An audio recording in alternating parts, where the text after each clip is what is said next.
Hello everyone, and welcome to part 4 of making the necklace with crochet. I ran out of space to film and edit in the last part, so I had to make another part. Let's jump straight into the video, and if you followed all of the steps from the previous video correctly, you should get something a little bit like what you're about to see. Now, I'm going to be honest with you guys. I have spent the entire day just making this necklace and filming this video. This has actually had to be broken down into 3 parts so far. But as you can see, I'm getting close to the part where we finished the other half. It is quite a fiddly challenge, but it's creative, it's fun, it's productive, and you know, if it's something that makes you happy, why should it have to make sense to somebody else? If you're doing something that makes you happy, something you enjoy, why should anybody else have to be able to understand it? I hope you guys have had or enjoyed this video and seeing me take on this rather interesting, difficult, creative challenge of making this necklace. And if you guys did enjoy following along the steps that I've showed you and making this necklace yourself, I really hope that you're happy with the product that we will have made together by the end of this. Now, this has taken me the whole day to do, but I understand that some of you who are watching this may not have the entire day to sit there crocheting and watching the video. So if you need to take a break, come back to it another time. It can be quite a fiddly task and it can get a little confusing. You know, it's good to take breaks. Like, this can be a little bit stressful if you are still kind of learning and trying to understand the task itself. I'm still getting myself in a bit of a kerfuffle trying to do this, but I'm almost there. This next bit is going to be the trickiest bit of all, because not only do I need to make sure that the pendants sit in the right place and aren't gonna like move or like fall, have to make sure that I don't tangle up the 2 wools that I'm using, because like letting the 2 walls, like 2 pieces of wool that I'm using, tangle up amongst itself will not be helpful for anybody. So again, just repeating the double knot stitch all the way along till we get to where that pendant is.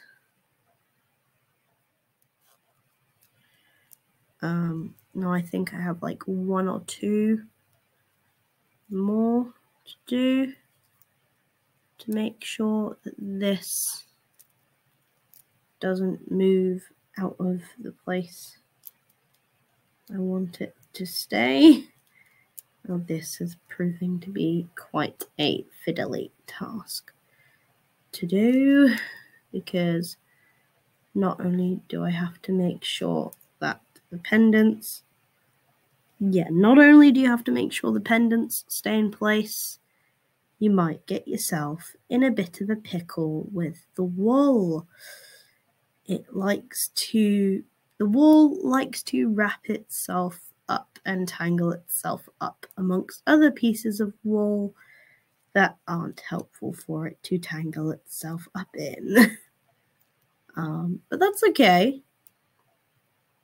Work through it, I guess. We're almost there now anyway.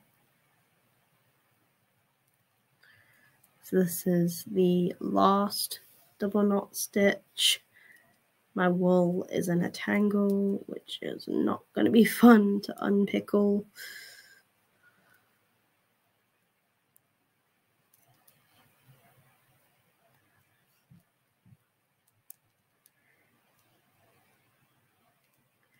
So now, if we flip the necklace up the right way, we should have something like this.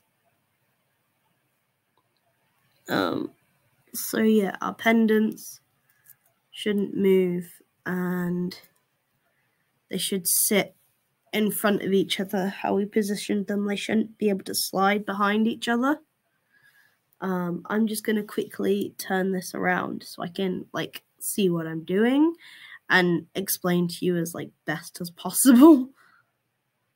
Okay, so this is what you should have so far. Now what we're going to do is we're going to flip the necklace upside down and turn it towards us so we can see what we're doing. So what we're actually going to do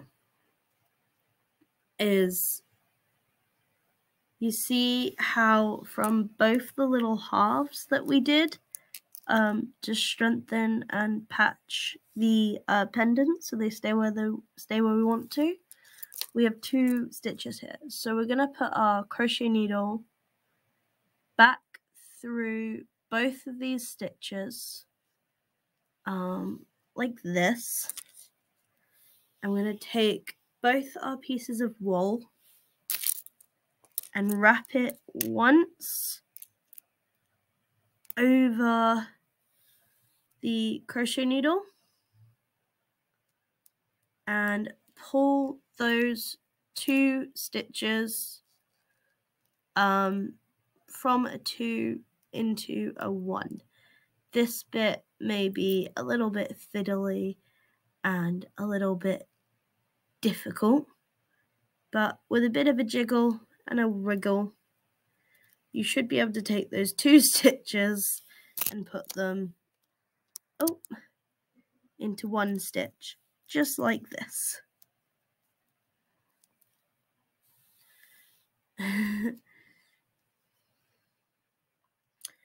Now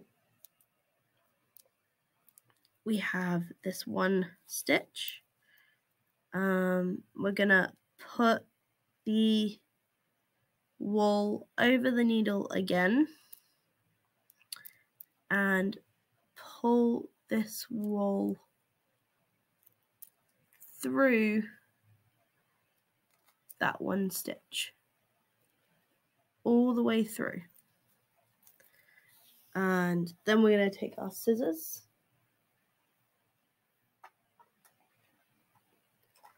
if I can get mine out of their little box.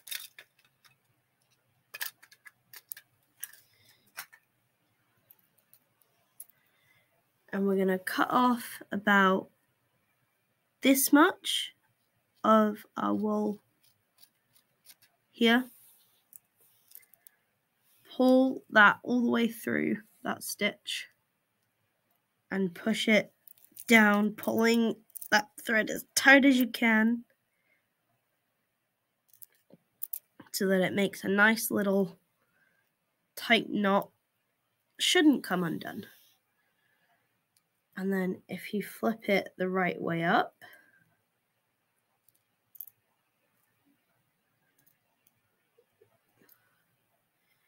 you should have something that looks a little bit like this, a necklace.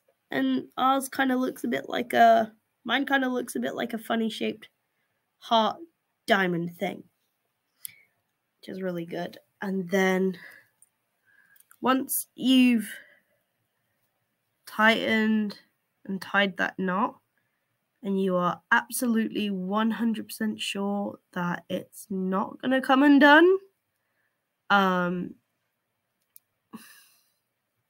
yeah, once you've tightened that knot and you're 100% that it's not going to come undone, you can just either cut off that excess, or we can take our trusty crochet needle and use it to pull that excess thread and weave it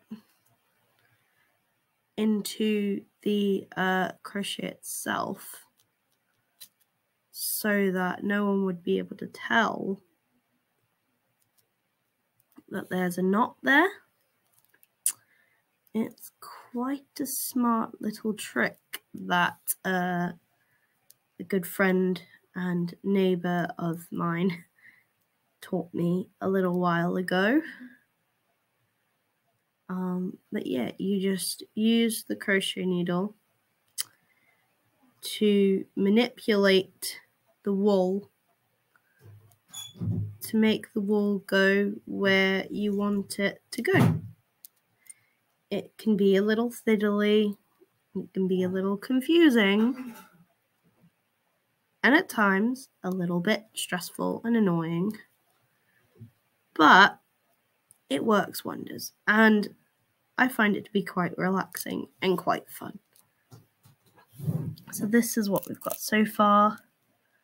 You're just pushing the crochet needle through one of the little holes, wrapping that little excess strand around the crochet needle and pulling that strand back through the hole, and you just repeat that until you run out of excess strand. So just keep pulling the thread through till you get to here, and then it's like the knot is concealed in the crochet and the thread shouldn't come undone, and you can just cut off this little excess tassely bit. Now, when you cut off your excess thread, be careful that you don't accidentally cut and destroy all of your hard work. And when you're finished, your necklace should look something a bit like this. So let's try this on and see what we think. This might be a bit difficult for me to do with these fake nails on, but I'm going to try. Let me just work out how to put this on, and I will show you what it looks like in a second. Okay, so now you guys have had a chance to see how I made this necklace. Let's put it on and see what we think. So this is the necklace as it's finished. You can see it kind of looks like a weird shaped heart. We've got our little key pendant in the middle and our little crystal with our little crescent moon there as well. It's soft, it's comfortable, it's not too tight, it's not pulling on my neck or like strangling me, and it's not like rubbing or causing any irritation. And I love it. I'm very, very happy with how this piece of art turned out. I will see you guys in the next video. Thank you for watching, and remember to take care of your physical health and your mental health as well. Adios.